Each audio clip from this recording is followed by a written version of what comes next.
Hi friends, எல்லாருக்கும் வணக்கம். இன்றைக்கி நம்ம அன்பரசி கிச்சனில் என்ன பார்க்க போகிறோம் அப்படின்னா, கமன்னு மணக்க ஒரு ருசியான நாட்டுக்கோழி குழம்பு கிராமத்து ஸ்டைலில் எப்படி செய்கிறதுன்னு பார்க்க போகிறோம். வாங்க இது எப்படி செய்கிறதுன்னு பார்க்கலாம். இந்த குழம்பு செய்கிறதுக்கு கடாயில் 1 ஸ்பூன் நல்லெண்ணெய் சேர்த்துருக்கோம். இந்த எண்ணெய் சூடானதுக்கு அப்புறம் ஒரு துண்டு பட்டையை 2ஆக உடச்சி சேர்த்துருக்கேன். இது கூட 3 ஏலக்காய் சேர்த்துருக்கேன். உங்களுக்கு ஏலக்காவோட வாசனை பிடிக்காதுன்னா நீங்கள் சேர்த்துக்க வேணாம். அப்புறம் 3 கிராம்பு சேர்த்துருக்கேன். இதை கொஞ்சம் நல்லா வறுத்து விடலாம். பாருங்கள், நல்லா பொரியிற அளவுக்கு வறுக்கலாம். இப்போ நல்லா வாசனை வந்துடுச்சு. இந்த டைமில் இது கூட நான் 4 காஞ்ச மிளகா சேர்த்துருக்கேன். மிளகாய் உங்கள் காரத்துக்கு ஏற்ற மாதிரி சேர்த்துக்கோங்க. இப்போ இந்த காஞ்ச மிளகா நல்லா வறுந்துடுச்சு. இது கூடவே ஒரு 4-5 பல் பூண்டு சேர்த்துருக்கேன். சின்னதாக ஒரு துண்டு இஞ்சை கட் பண்ணி சேர்த்துருக்கேன். உங்கள்கிட்ட இஞ்சி பூண்டு பேஸ்ட் இருந்தால் கூட நீங்கள் கடைசியாக சேர்த்துக்கலாம். இப்போ இஞ்சி பூண்டு சேர்க்கணுன்னு அவசியம் இல்லை. இப்போ பாருங்கள், இது எல்லாம் நல்லா பொரிஞ்சு வந்துருச்சு. இந்த டைமில் இது கூட 2 ஸ்பூன் மல்லி சேர்த்துருக்கேன், கொத்தமல்லி விதை. இப்போ இதுவும் நல்லா வாசனை வர்ற அளவுக்கு வறுக்கணும். பாருங்கள், நல்லா வறுந்துருச்சு. இது கூட 1 ஸ்பூன் மிளகு சேர்த்துருக்கேன், 1/2 ஸ்பூன் சோம்பு சேர்த்துருக்கேன், 1 ஸ்பூன் சீரகம் சேர்த்துருக்கேன். இது எல்லாத்தையும் நல்லா பொரிய விடணும். கருகிடக்கூடாதுங்க. கருகிட்டால் டேஸ்ட்டே மாறிடும். நல்லா பொரிஞ்சு வாசனை மட்டும் வர்ற அளவுக்கு நல்லா பொரித்து எடுத்துக்கணும். இப்போ இது நல்லா பொரிஞ்சு வந்திருக்கு. இது கூட 1 ஸ்பூன் பச்சரிசி சேர்க்க போகிறேன். பாருங்கள், 1 ஸ்பூன் பச்சரிசி சேர்த்துருக்கேன். இப்போ இந்த பச்சரிசியை நல்லா வறுத்துக்கலாம். இப்போ எல்லாமே நல்லா பொரிஞ்சு வந்துடுச்சு. இந்த டைமில் இது கூட 1 கொத்து கருவேப்பிலை சேர்த்துக்கலாம். 1 கொத்து கருவேப்பிலை சேர்த்துக்கிட்டு நல்லா வறுத்து விடலாம். இப்போ கருவேப்பிலையோடு சேர்த்து நல்லா நம்ம வறுத்துட்டோம். இப்போ அடுப்பை ஆஃப் பண்ணிவிட்டு இதை ஆற வச்சு நம்ம நல்லா தண்ணி விட்டு மிக்சியில் அரைச்சி எடுத்துக்க போகிறோம்.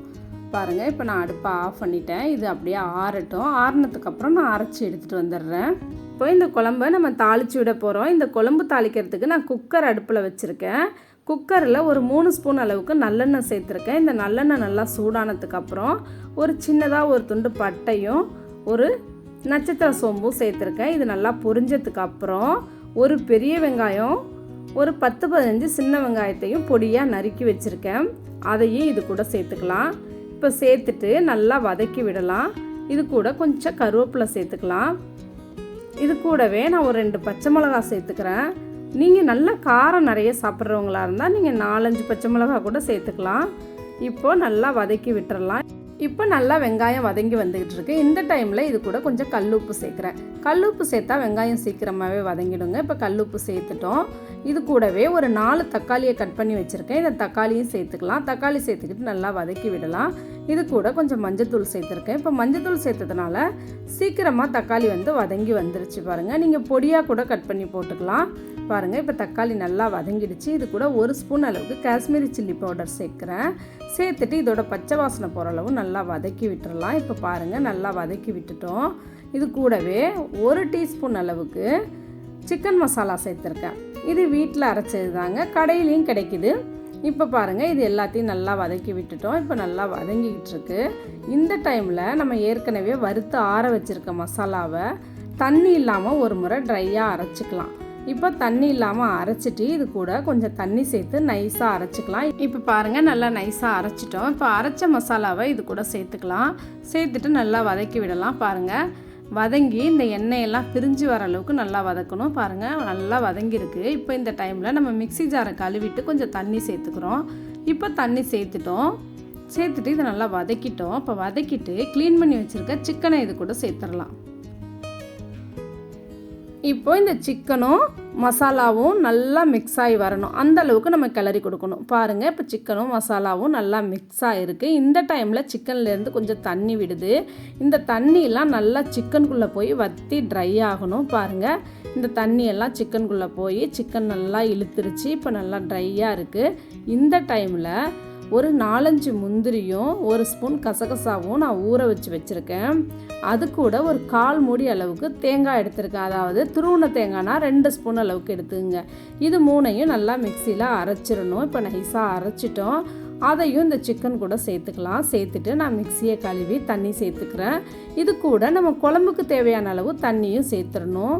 இப்போ பாருங்கள், சேர்த்துட்டு நம்ம உப்பு செக் பண்ணிக்கிட்டு உப்பு பத்தலைன்னா தேவையான அளவு உப்பும் போட்டுக்கணும். போட்டுட்டு குக்கரை மூடிட்டு 4 விசில் நான் வைக்கிறேன். இப்போ 4 விசில் வரட்டும்னு வெயிட் பண்ணிக்கிட்டு இருக்கோம். இப்போ 4 விசில் வந்துடுச்சு பாருங்கள். இதுக்கப்புறம் குக்கரில் இருக்க ப்ரெஷர்லாம் நல்லாவே அடங்கிடுச்சு. இப்போ நம்ம குழம்பு எப்படி வந்திருக்குன்னு திறந்து பார்க்கலாம். பாருங்கள், கமகமன்னு சூப்பராக இருக்குது குழம்புங்க. நல்ல வாசனையாக சுவையான குழம்பு வந்து நம்ம ரெடி பண்ணிட்டோம். எவ்வளோ சூப்பராக ஈஸியாக ரெடி பண்ணியிருக்கோம் பாருங்கள். இது கூட கொஞ்சம் கருவேப்பிலையும் கொத்தமல்லி தலையும் போட்டுக்கலாம். போட்டுக்கிட்டு மேலே கொஞ்சமாக நம்ம மிளகுத்தூள் தூவிக்கிறோம். ஒரு 1/2 ஸ்பூன் அளவுக்கு மிளகுத்தூள் எடுத்து நம்ம நல்லா தூவிக்கலாம். நல்லா காரம் சாப்பிட்றவங்க அப்படின்னா அதுக்கேற்ற மாதிரி மிளகுத்தூள் தூவிக்கலாம். பாருங்கள், இப்போ குழம்பு வந்து ரெடி ஆகிடுச்சு.